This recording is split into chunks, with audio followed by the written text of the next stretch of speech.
Musa peyğəmbərin hekayəsi. Yaqub peyğəmbərin Kənan elindən gəlmiş oğullarına və onların nəslinə İsrail oğulları deyirdilər. Çünki İsrail Yaqub peyğəmbərin ləqəbi idi. İsrail oğulları bir müddət sonra varlandılar və yüksək vəzifələr tutdular. Bu səbəbdən də onların davranış tərzi başqa oldu.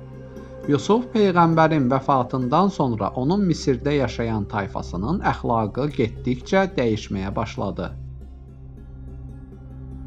Onlar Allaha ibadət etməyi unutdular və dünyaya bağlandılar. İsrail oğulları özlərindən varlı olanlara hörmət edir, kasıbları isə təhqir edirdilər. Yerli əhali artıq onları başqa ölkədən gəlmiş qərib hesab edir və Misirdə yaşamalarını istəmirdi. Misir ölkəsinin fironu çox zalım idi. O Misirin yerli əhalisi olan Qibti tayfasından idi. Firon dünyanı hər şeydən üstün tutur və hökmdar olmaq üçün yarandığını düşünürdü. Onun qəddarlığı həddini aşmışdı. O hamıya "Mən aləmlərin Rəbbiyəm" deyirdi. Öz qüvvəsi, qəsrləri və mülkü ilə öyünür. "Misirin mülkü, ağaclar altından axan çaylar mənim deyilmi?" deyirdi. Hətta insanları ona səcdə etməyə çağırırdı. Firon ölkəsində yaşayanları kasıb və varlılara bölmüşdü. Kasıb və məzlumlara zülm edirdi.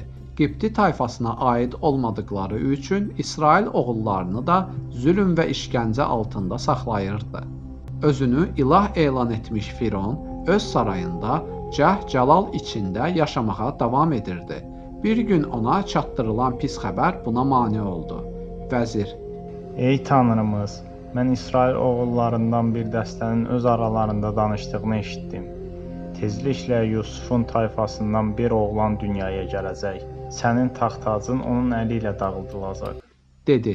Vəzirin İsrail oğullarından eşitdiyi onların öz aralarında babaları Yaqub, İshak və İbrahimdən gələn kitablardan oxuduğu sözlər idi. Bu kitablarda Fironun səltənətinə İsrail oğullarından gələn bir oğlanın son qoyacağı barədə yazılmışdı. Firon bu xəbəri eşitdikdə qəlbi çırpındı. Çox düşündü, özünü çarəsiz hiss etdi. Bir qədər sonra düşüncələrdən ayrıldı. Üzünü onun əmrini hər zaman gözləyən əsgərlərinə tərəf çevirdi.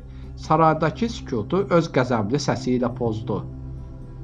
"Öldürün, İsrail oğullarının ailələrindəki bütün oğlan uşaqlarını öldürün," deyə əmr etdi. Bunu eşidən saray əyanları ona: "Sən bütün İsrail oğullarını öldürsən, sonra işlərini gördürmək üçün adam tapmayacaqsan," deyərək nəsihət etdilər. Bu nəsihət Fironun ağlına batdı. Beləcə qərarını dəyişərək əsgərlərinə ancaq yeni doğulan oğlan uşaqlarını öldürməyi əmr etdi. Firon özünü insanların ağası hesab edirdi. Düşünürdü ki, o istədiyini öldürüb, istədiyini də sağ buraxa bilər. Lakin Firon bilmirdi ki, Allahın vədi haqdır. Əgər Allah bir işin olacağına qərar vermişsə, o mütləq olacaqdır. Əsgərlər Fironun əmrini alan kimi Misirin küçələrinə səpələndilər. İsrail oğullarının təzə doğulan oğlan uşaqlarını tapıb öldürdülər. Fironun məmləkətində öz tayfasından olan insanlar, hətta dərələrdə və təpələrdə yaşayan vəhşi heyvanlar da rahat yaşayırdılar. Lakin İsrail oğulları içərisində doğulan uşaqlar isə ölümə məhkum idilər. Uşaqlar ata-analarının gözü önündə öldürülürdülər. İsrail oğullarının ailələrində yeni oğlan doğulduğu gün onlar üçün ən faciəli və kədərli gün olurdu. Firon tərəfindən göndərilmiş adamlar İsrail oğullarının yaşadığı ərazidə gəzib dolaşırdılar. Hamilə qadın gördükdə dərhal onu göz altına alırdılar.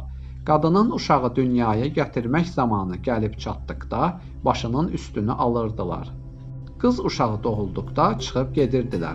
Oğlan uşağı doğulduqda isə onu öldürürdülər.